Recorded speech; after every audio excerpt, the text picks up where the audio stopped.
You're on. Hello, my name is Rose, and I'm the mother of a son who has AIDS. When you first discovered that your son was a homosexual, was it difficult for you? Yes, it was. Not as difficult as this diagnosis, but I remember saying to him, I love you, but I hate your homosexuality. He said, it's impossible. You can't, because that's me. That's a part of me. And oh boy, have I grown.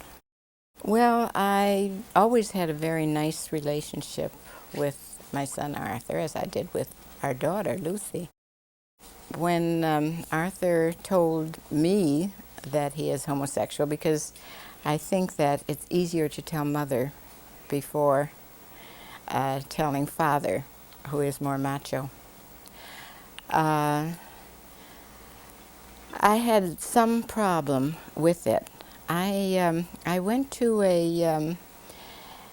I called someone who I knew who was a psychiatrist and said, I need some help at this particular time. And I was referred to a wonderful, wonderful lady who is now not living. She was Dr. Evelyn Hooker. And I had 5 sessions with her.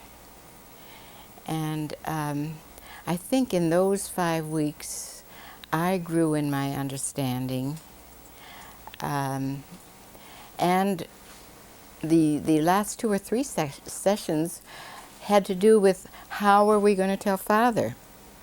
And we did.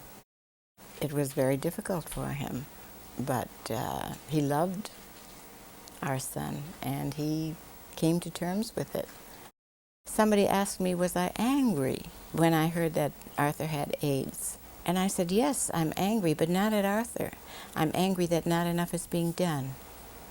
I'm angry that it should have hit this young, beautiful, giving, caring population. I'm angry about those things, but I'm not angry at my son.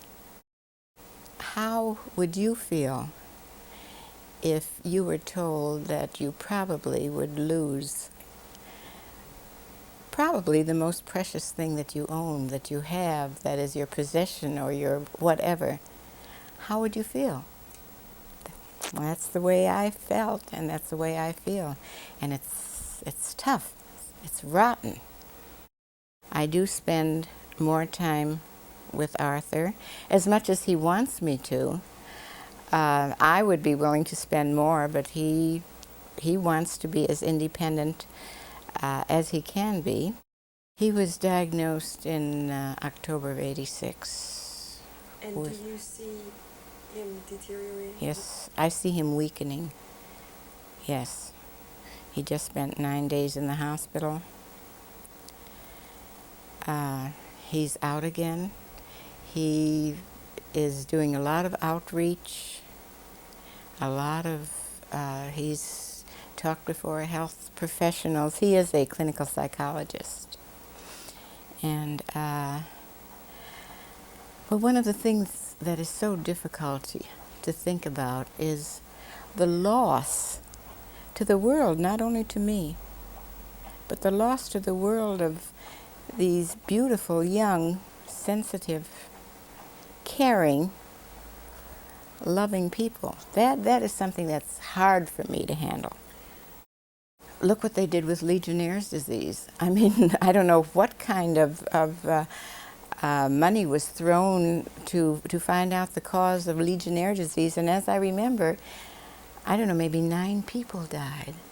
And the FDA and the whatever agencies, just mobilize loads and loads of money to find out what it is. Now that, I feel, is what should have been done, and still they're not doing what should be being done.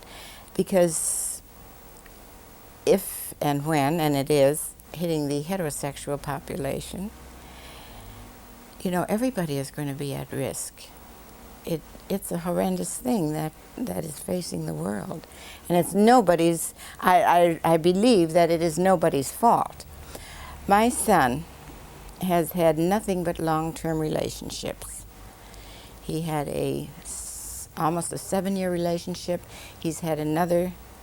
He's with his present partner. I can now say lover. It was hard for me, but I can say it now. Almost 7 years. There was one other, maybe 3-year relationship. Otherwise, he has not been promiscuous.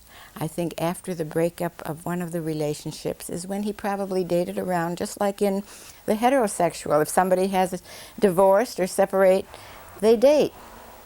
And this is undoubtedly the time that he was exposed to this AIDS virus, not knowing, of course. His lover tests negative. The doctor couldn't believe it and gave him the deeper test, and he still tests negative. So it had to be, and his former partner also tests negative. So it had to be in this very brief period when, when he must have dated other people who themselves did not know that they were exposing people.